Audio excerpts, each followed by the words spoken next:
I'm Steve Hay. Welcome to Woodworking Masterclass. This is an excerpt from a recent live stream we did with Mike Davies of Record Power, and also a master woodcarver in his own right. And he's here to share some techniques on wood carving.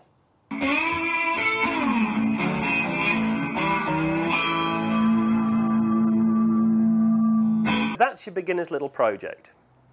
That project in itself, once you master that with the 6 techniques that we'll show you, you will be able to do any selection of the other projects that's in the series. If you wanted to carve that, the PDF and the step-by-step education, here you can see the number of tools.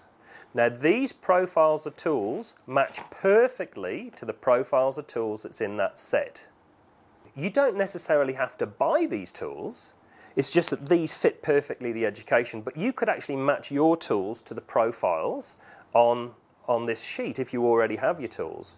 But the idea is that you use the technique that I'll show you, and then you can see how we work step by step to get to the end result. It'll tell you the tool number to use, the technique to use, until you get your finished project, and it even gives you a plan. There's a bunch of projects, but basically it's not about carving a Tudor rose, it's about going through the technique, and let's get into the technique now. One of the most important things to learning to carve is I think we've broken it down into, we'll say 6 techniques. 3 is based around how to hold the tools correctly. 2 is how to cut correctly, and the 6th one, so that's 3, 5 with the 2 on how to cut. The 6th one's a bit of a curly one, so I'll leave that one till last. To do this, let's begin with the first technique of how to hold the tools. Pinch position. It's between my finger and my thumb. It doesn't matter if you're left or right-handed, you just pinch in the blade. And so we're going to use that to set in a cut or cut towards that setting cut. It's just the ability to hold the tool finely. So there's only let's just limit it to 2 ways. Pinch position, the second one, fist position. If you need to have a firmer grip on the tool, then hold it in a fist with the sharp end next to your little finger. Not like that, next to your little finger. And all that's going to do is allow you to have a better grip on the tool. The third rule is anchoring. And what that means is the hand that is holding the tool, whether it's in the pinch position or the fist position, that hand is always in contact with the work or the bench. But it's anchored to something, so even if it's the arm of the hand that's holding the tool, it must be in contact with the work. Otherwise, if we're just floating above the work, I can slip. I've got no control. I can't stop, because that's where it becomes quite dangerous, because we're slipping. So pinch position, I'm anchored. The hand that's holding the tool is in contact with the work. Fist position, it's anchored. I can stop at any point because I've got a braking system here. Does that make sense? The tapping technique, if we've got to put greater force behind the tool than arm weight, we're going to use a mallet. So it's fist position, sharp end is next to your little finger. It's anchored.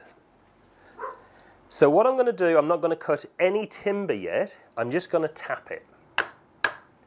Now can you see what happens to the cutting edge as I tap it? It's motivated forward, but then the anchor is making it return back to its original spot. Now all I've got to do is increase the angle, and can you see how I'm starting to take I can take a fine shaving or a hefty cut. I can move a lot of timber if I need to.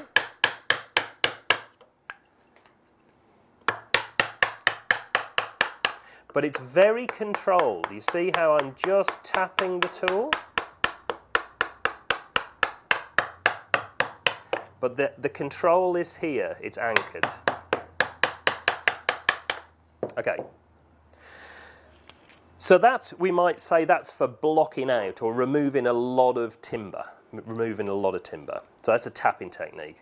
The next one, so we've done our 3 pinch position, fist position and anchoring. That's the 3 ways to hold the tool.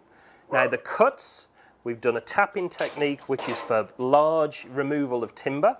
So polished cuts, finishing cuts. If you imagine going to a bakery and you get a really fresh loaf of bread and you've got a razor sharp knife in your kitchen drawer and you just push down on top of that loaf of bread, what would happen?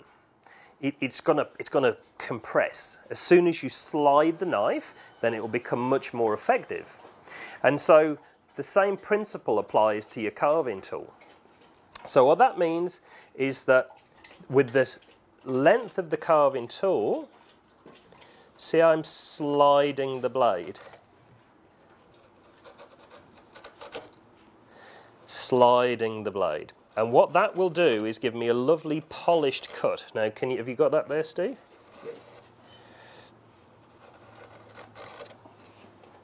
See that sliding action? That's going to give you a lovely polished finish.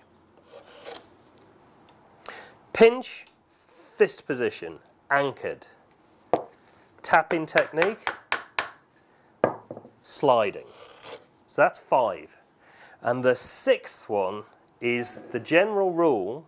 So if we carve into the left, we're going to carve in your left hand, carve to the right in the right hand. And that means that you're not having to relocate yourself to try it. If you only hold it in one hand, you've got to be moving yourself around or the work, and that's just not practical. The lovely thing about these projects is that, again, it's about reinforcing the technique. It's going to get you to carve in all directions using both hands.